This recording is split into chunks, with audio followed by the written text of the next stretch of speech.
আপোনালোকে যে এতিয়াৰ দিনত বেঙেনা খেতি কৰিব তো বেঙেনা খেতিৰ বাবে আপোনালোকক মাটিত দিয়াৰ বাবে প্ৰয়োজন হ'ব ফুৰদন আৰু মোৰ হাতত যেটো ফুৰদন দেখিবলৈ পাইছে এটো হৈছে অৰিজিনেল ফুৰদন দানাটো দেখিবলৈ এনেকুৱা ধৰণৰ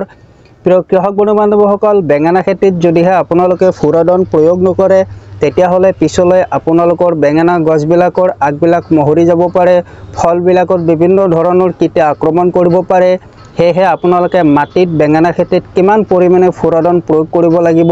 এই ভিডিওটোৰ মাধ্যমেৰে মই আপোনালোকৰ মাজলৈ সবিশেষ লৈ আহিছো তো আপোনালোকে ভিডিওটো শেষলৈকে চাই থাকিব তো বলক খেতিয়ক বন্ধু-বান্ধৱসকল দেৰি নকৰি ভিডিওটো আৰম্ভ কৰো স্বাগতম কৃষক বন্ধু-বান্ধৱসকল আপোনালোকে দেখিবলৈ পাইছে ফুৰদন এটা খুবে শক্তিশালী কীটনাশক দ্ৰব্য হয়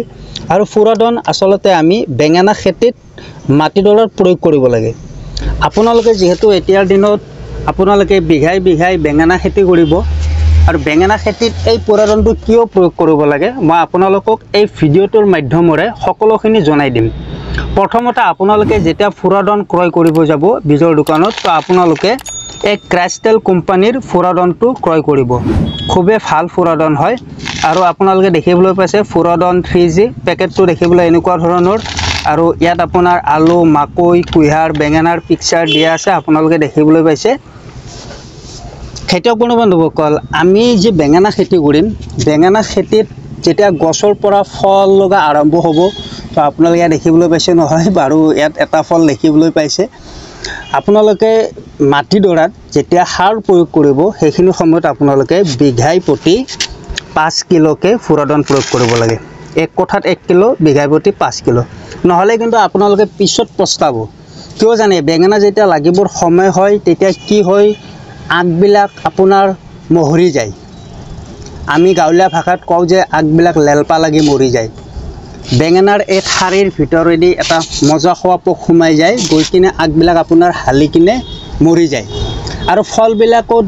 পিন্ধে দিয়ে বিভিন্ন পোকে ফল পিন্ধা ঠানিবিলাক মহৰি যোৱা এই কীটৰ কাৰণে আমি যদি হে মাটিডৰাত ফুৰদন দ্ৰব্যটো প্ৰয়োগ কৰো গছজোপাত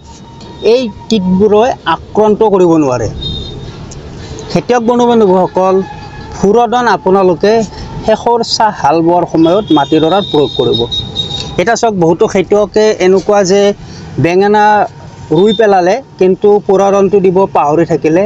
এনে সময়ত আপোনালোকে কি কৰিব খেতিয়ক বন্ধু-বান্ধৱসকল যদি পাহৰি যায় তেতিয়া হলে বেঙেনা পুলি ৰুৱাৰ পিছতো আপোনালোকে গুৰিৰ চাৰিওফালে ৰিন কৰি ফুৰদনটো দিব পাৰিব কোনো গছৰি কোনো ক্ষতি নকৰে মাথো মাটিৰ তলত থকা বিভিন্ন কীটপতংগবিলাক ই নাইকিয়া কৰিব প্ৰিয় কৃষক বন্ধু-বান্ধৱসকল তো যথেষ্ট কষ্ট কৰি আপোনালোকে যেহেতু খেতি কৰিব তো আপোনালোকে এই ফুৰদনটো প্ৰয়োগ কৰিব হয় কীটনাশক দ্ৰব্য খেতিত প্ৰয়োগ কৰিলে বেয়া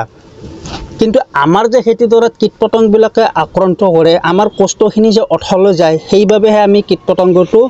নাইকিয়া হোৱাৰ বাবে কীটনাশক দ্ৰব্যটো প্ৰয়োগ কৰোঁ তো পৰিমাণত প্ৰয়োগ কৰিব আপোনালোকে বেছিকৈ প্ৰয়োগ নকৰিব তো খেতিয়ক বন্ধু-বান্ধৱসকল এই দ্ৰব্যটো বীজৰ দোকানতে উপলব্ধ আপোনালোকে দেখিবলৈ পাইছে আপোনালোকে প্ৰয়োগ কৰিব পাৰে তো আশা কৰোঁ খেতিয়ক বন্ধু-বান্ধৱসকল এই ভিডিওটো চাই আপোনালোকে কিছু উপকৃত হ'ব পাৰিব তো ভিডিওটো ভাল লাগিলে প্লিজ ভিডিওটো এটা লাইক কৰিব শ্বেয়াৰ কৰিব কমেন্ট কৰিব লগতে চেনেলটো সাবস্ক্ৰাইব কৰিব তো ধন্যবাদ জয় অসম।